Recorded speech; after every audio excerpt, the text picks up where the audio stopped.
2 Coríntios capítulo 10.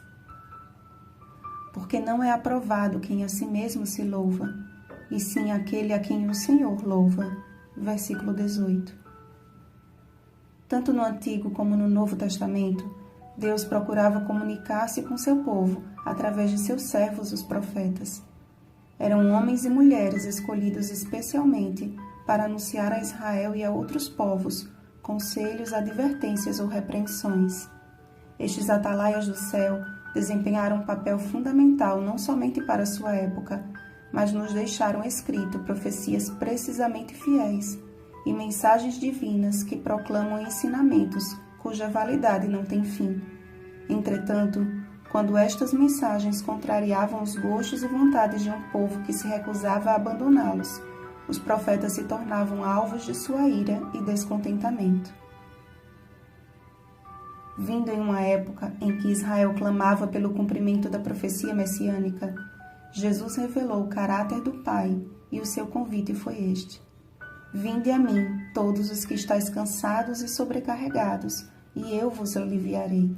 Aprendei de mim, porque sou manso e humilde de coração. Mateus 11, 28 ao 29. O povo, porém, não esperava por este convite de paz, mas por uma convocação para a guerra. Ansiavam por um Messias que os libertasse do jugo romano, revelando a sua ignorância quanto aos escritos dos profetas, cumprindo-se a profecia de Isaías. Ouvi, ouvi, e não entendais. Vede, vede, mas não percebais. Isaías 6:9. Jesus, portanto, veio para o que era seu, e os seus não o receberam. João 1:11. Paulo teve que passar por experiências semelhantes, tendo que apresentar defesa quanto à sua autoridade como apóstolo de Cristo.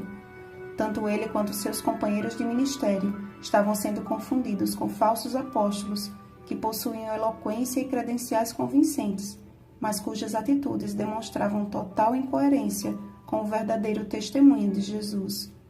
O recado de Paulo foi muito claro: observai o que está evidente.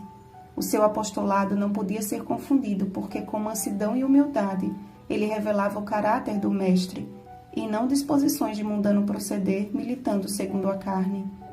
Revestido de toda a armadura de Deus, Efésios 6:11, o apóstolo mostrou que as armas que utilizava não eram carnais, e sim poderosas em Deus.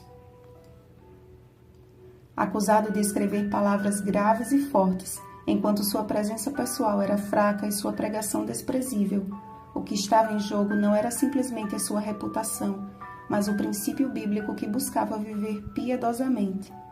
Que o que somos na palavra por cartas, estando ausentes, tal seremos em atos quando presentes.